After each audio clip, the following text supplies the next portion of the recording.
Hi there! If you're looking to learn how to make latex masks, well, you've come to the right place. In this series of videos, I'll be sharing every technique, every tip, and every tool I use to make monsters like this go from being just an idea or a dream and make them become a full-blown nightmare. In this video, we're going to cover the different types of clay, discuss what I recommend and why, and show you some great tips on working with clay. So, if you're ready to start the zombie apocalypse, or capture the essence of an alien, or maybe come face to face with an orc, stay tuned and let's get decaffeinated.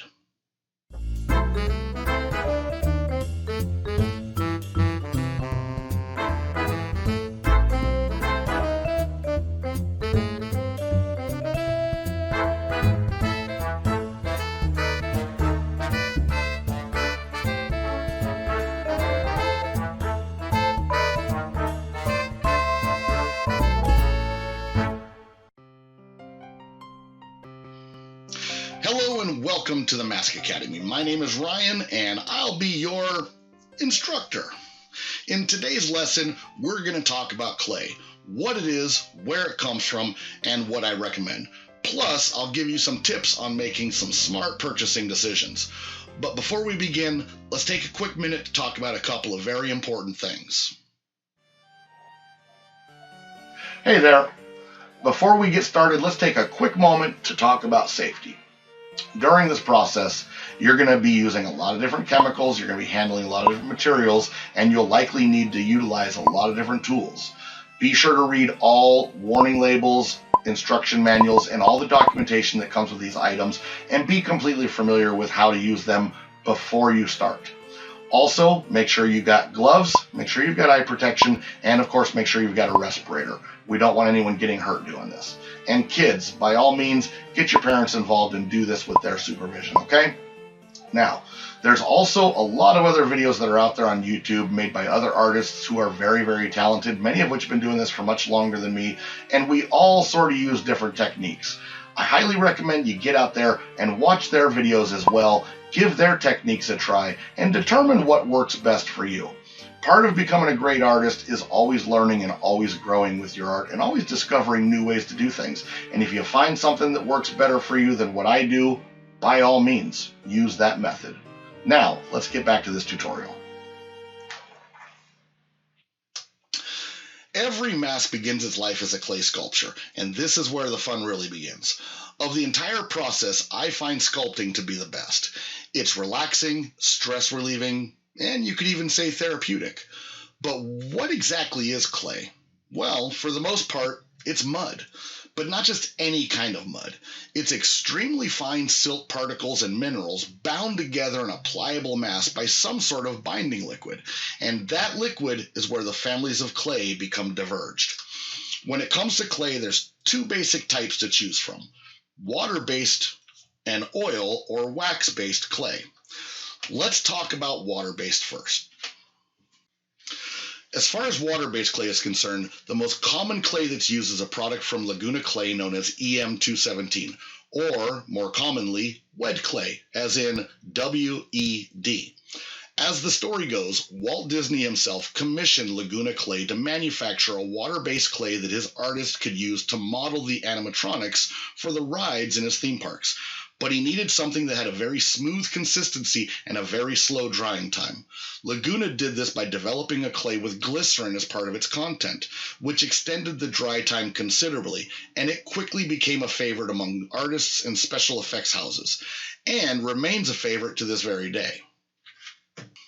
Every clay has its pros and cons. Some of Wed's clay's positives are: it's relatively inexpensive, it's very smooth and easy to work with, and because it's water-based, it cleans out of a plaster mold very easily, especially when a pressure washer is used. Water basically breaks the clay down and just washes it right away.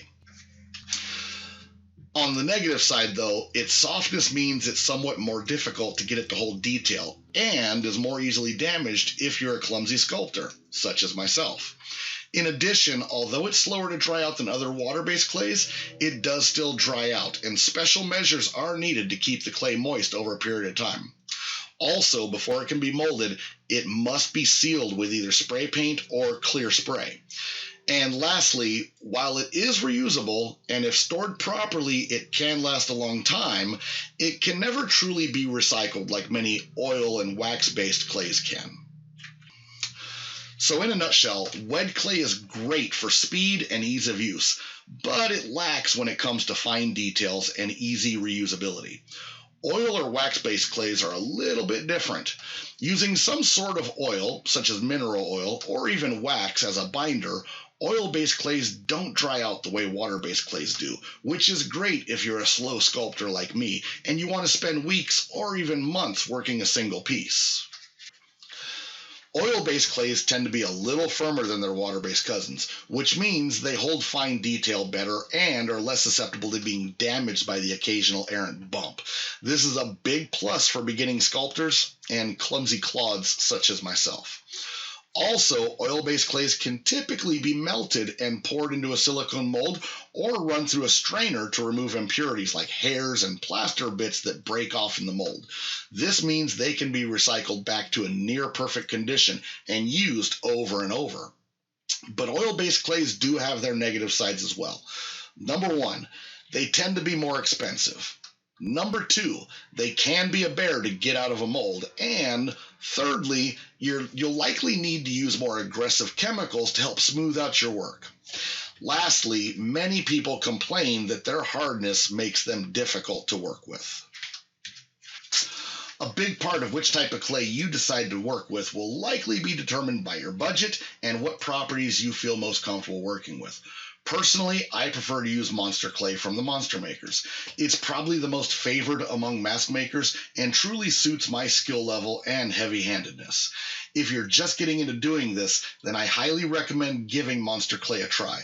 In the long run, its higher price will actually save you money because you'll be able to reuse it. Plus, it's what I use and what these tutorials are being built around. And as for the difficulty of working with it, I'll teach you a few tricks to make it much easier. Regardless of which clay you choose, you'll also need some sculpting tools. And trust me, you can never have too many sculpting tools. I'm not going to go into great detail on the tools right now, but I will say just a couple of things. First of all, there is a definite difference between your cheap ribbon loop tools and your Kemper brand ones. And also, I would say to stick with your wooden tools like these rather than the plastic versions that come in most economy tool sets. If you visit my website at unclemonstersplace.com, you'll see a tab to the store, and there in the sculpting department, I've picked out 3 sculpting sets that I recommend. While there, you can also order clay and even an armature. And since this is an Amazon store, you'll have the same price, same benefits, same security and protections you would if you were purchasing direct from Amazon. The only difference is purchasing through those provided links will result in me making a small commission, which I appreciate because that helps supports my ability to keep on creating these videos. So there you have it. Everything you need to know about your clay. Hopefully by this point, you've made a decision which clay you're going to use, and you're ready to start getting some mud on your armature, which is exactly what we're going to do in our next episode. So until then, be good humans and stay scary, my friends. Hey, thanks for watching this video, and of course, if you enjoy it, please don't forget to click on that subscribe button and click on the little bell down below so you'll be notified whenever a new video uploads.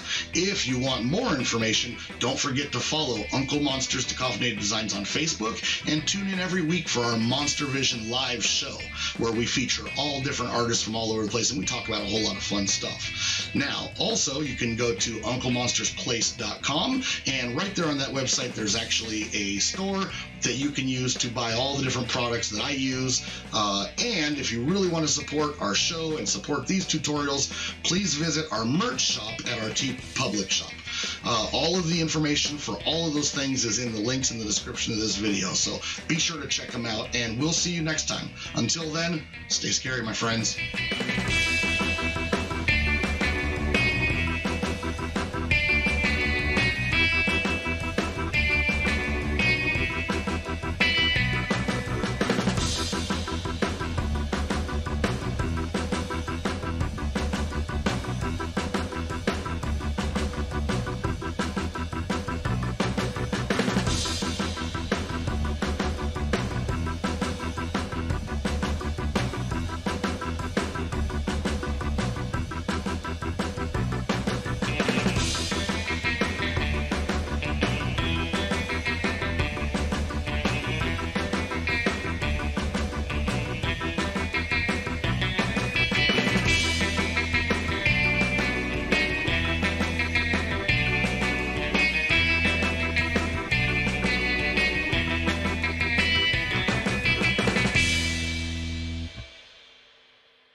You're still here?